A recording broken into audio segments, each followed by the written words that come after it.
Sir నలుగురు బతకాలి, పథకాలు అవి కూడా ఉన్నా లేకపోయినా పర్వాలేదు కానీ బతుకు తెరువు మీద కొట్టకూడదు సార్. అమ్మా మీ పేరమ్మా? ఉమాదేవి. ఏం చేస్తారు? రోడ్డు పక్కన కొట్టు పెట్టుకుంటామండి, చిన్నది. ఏం కొట్టు?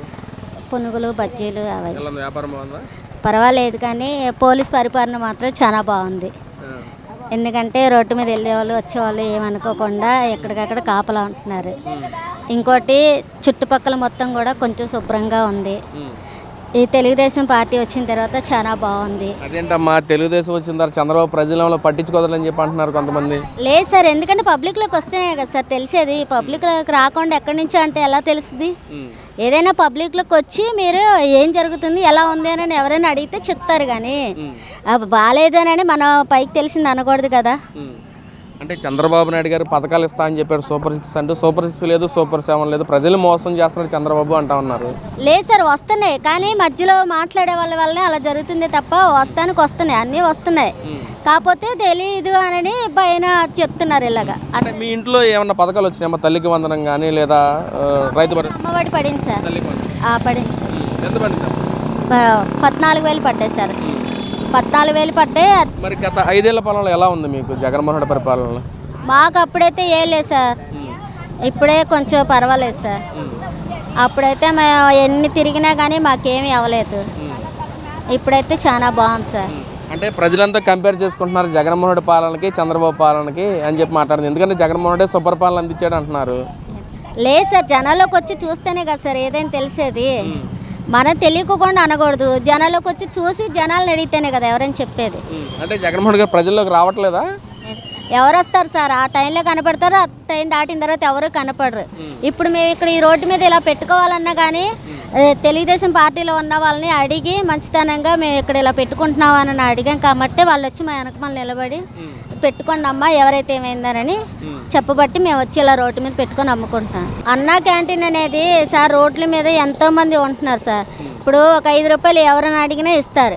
అది కూడా లాక్కుండా చేయాలని అనుకోకూడదు కదా, వాళ్ళైనా తినాలిగా. రోడ్ల మీద ఉన్న వాళ్ళ పరిస్థితి ఏంటి? అది తీసేసి గత ప్రభుత్వం ఎందుకని జగన్మోహన్ రెడ్డి గారు తీసేశారు? అది తీసేశారంటే అది కావాలని చేసింది, అది వీళ్ళు కాదు కదా పెట్టింది, వేరే వాళ్ళు పెట్టారు. మరి వీళ్ళ ప్రభుత్వం ఉంటే ఎలాగా? ఇప్పుడు అందరూ కలిసి పెడితేనేగా ఏదైనా. ఇప్పుడు అది ఉంటే ఇప్పుడు 1000 రూపాయలు సంపాదించుకునే వాళ్ళైనా కానీ వెళ్ళి తింటారు. ఎందుకంటే ఆ టైంలో కష్టపడుతున్నారు కాబట్టి ఆకలికి తట్టుకోలేక వెళ్తారు. అదే ఇప్పుడు 100-200 పెట్టి కొనుక్కొని తినాలంటే తినలేరు కదా. లేదా రోడ్డు పక్కన ఉన్న వాళ్ళు ఉంటారు, ఎవరిని 5 రూపాయలు 10 రూపాయలు అడిగినా ఇస్తారు. ఆ 10 రూపాయలైనా తీసుకొని వెళ్ళి 2 పూటలు తింటారు కదా. మరి అది ఇంకోళ్ళు కడుపు మీద కొట్టడమే కదా. మీ ఓటు ఎవరికి వేస్తారు? స్థానిక ఎలక్షన్స్ రాబోతున్నాయి, మరి ఎవరికి వేస్తారు మీ ఓటు? తెలుగుదేశానికి. ఎందుకు తెలుగుదేశానికి ఎందుకు వేస్తారు ఓటు? మా వరకు అయితే న్యాయమే జరిగింది సార్, మాకైతే ఎటువంటి ఇబ్బంది లేదు. న్యాయం జరిగింది కాబట్టి వేయాలనుకుంటున్నాం. అసలు ప్రజలనే పట్టించుకోదు. ఇంకా ప్రజలకి ఏ సుప్రపాలన తెచ్చాడు చంద్రబాబు? ఇక్కడ 40 సంవత్సరాల విజనరీ లీడర్ అని చెప్తా ఉన్నాడు. రాష్ట్రంలో ఎక్కడ చూసినా అప్పుల పాలు చేశాడు కదా చంద్రబాబు అంటా ఉన్నారు. మరి సార్ అప్పుల పాలు అయ్యింది అని అంటే జనాలకు అందరికీ ఇస్తున్నాడు కాబట్టి అప్పుల పాలన అయింది కానీ కావాలని ఆయన చేసింది కాదు కదా. అప్పుల పాలు అయింది ఎవరు ప్రభుత్వం అనుకోవచ్చు? ప్రభుత్వం మారక ముందు అయింది అప్పుల పాలన. తర్వాత ఇప్పుడు వచ్చిన తర్వాత జనాలకన్నీ ఇచ్చిన తర్వాత ఇప్పుడు బయటపడ్డది, మారక ముందు కాదు కదా. అంటే గతంలో తెలిసింది. గతంలో మరి జగన్మోహన్ రెడ్డి గారు నవరత్నాలు అంటూ ఇచ్చారు. ఇచ్చారమ్మా మీకు? అది మాకేం రాలేదు సార్, మాకు అసలు ఆ ప్రభుత్వం ఉన్నప్పుడు అసలు ఏమీ రాలేదు. మా ఆయనకేం ఒంట్లో బాగోదు, అయినా కానీ ఎన్ని చోట్ల తిరిగినా కానీ ఏమీ లేదు సార్.